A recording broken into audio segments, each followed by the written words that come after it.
So this time we'll be taking a look at, well, he's not exactly a Marvel Legend, but I think he qualifies. He actually comes from the Marvel Select line from Diamond Toys and Toy Biz, or Marvel Toys. He fits in very well with the Marvel Legends figures.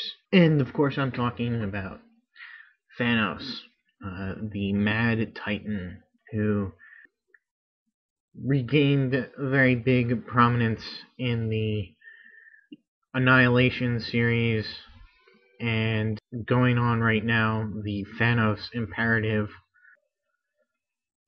Here is Cap, the first Cap, from the Toy Biz Marvel Legends for size comparison. And you can see just how big he is. A very heavy, bulky figure. Other versions of the Marvel Selects of regular figures, they tend to be a little bit bigger than Marvel Legends, but this guy fits in pretty well since he's supposed to be a big character anyway. I don't think the extra little size doesn't really hurt the guy, hurt the display with other Marvel Legends. He's a great sculpt. There are a couple of things about him. Try and get his face in. The paint on the face here, he's got this purple face here, which bleeds into this reddish type on here, and then bleeds into, which then bleeds into the gold on his helmet here, or the top of his head. I'd much rather have a regular or an even purple all along the face. Now, I have noticed that out of all my figures, he tends to collect a lot of dirt on his little piece up here. I think that's because it's a very soft, rubbery plastic. It just seems to get dirty, so I have to clean that off a lot. And you can see that it is still kind of dirty, even though I've cleaned it up for this review.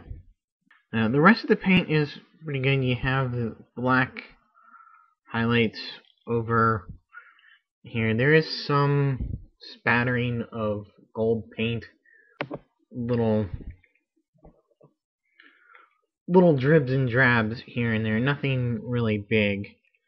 Though his foot here, kind of just noticed that the paint slop there. Looks like it was slopped on and then painted over again. Other than those little pieces, little bits, it's a fairly nice paint job. I can't do the package since I've gotten rid of it a long time ago.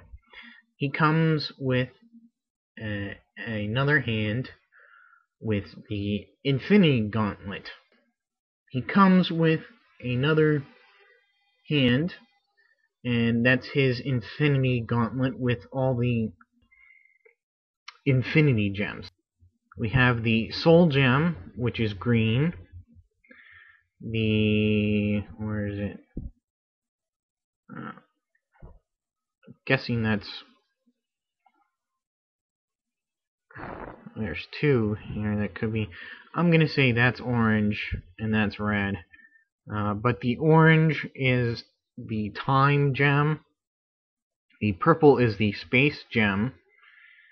The blue is the Mind Gem. The yellow is the Reality Gem, which grants wishes. And the red is the Power Gem. So this comes nicely off.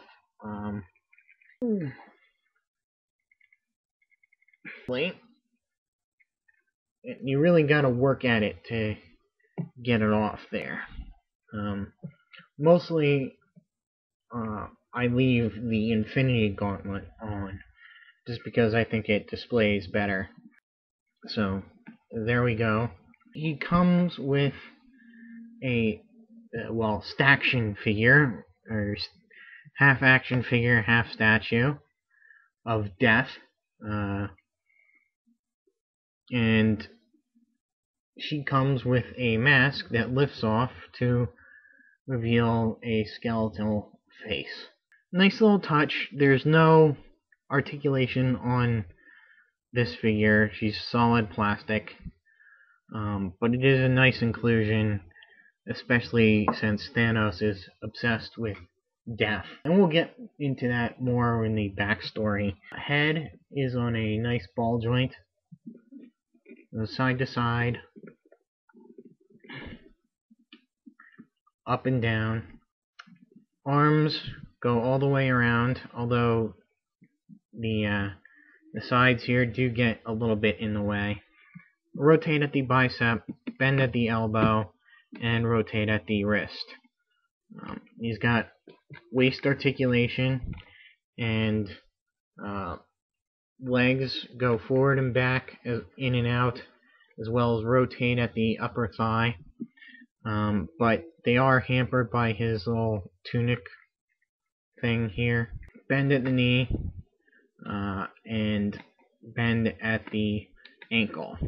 The Marvel Selects, again, they don't have as much articulation as the Marvel Legends. Thanos comes from the mind of Jim Starlin, and started out long before he worked at Marvel. From the start was a homage to the Jack Kirby Fourth World. Initially, it was going to be more patterned after the New God Metron, the guy in the chair. But I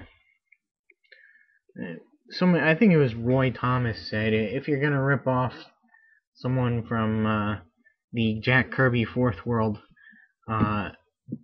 use the bulky guy, the cool guy, which was Darkseid. So basically, he became kind of like the Marvel version of Darkseid. They're not quite analogous.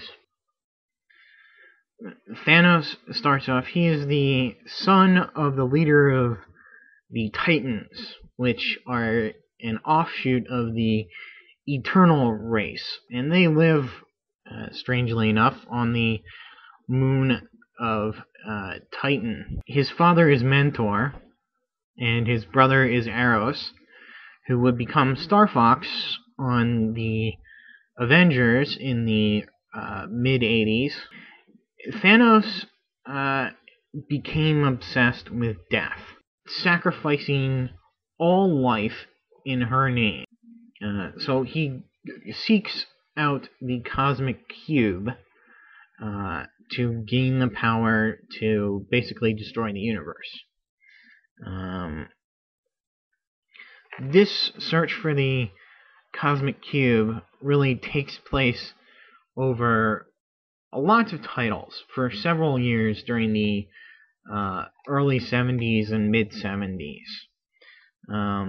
Because his first appearance is in Iron Man number 55 in 1970, and that whole storyline goes until, I think, all about 1977. He has a nice appearance in the Death of Captain Marvel, where he sort of gives Captain Marvel, or at least Captain Marvel's spirit, the opportunity to go out as a hero.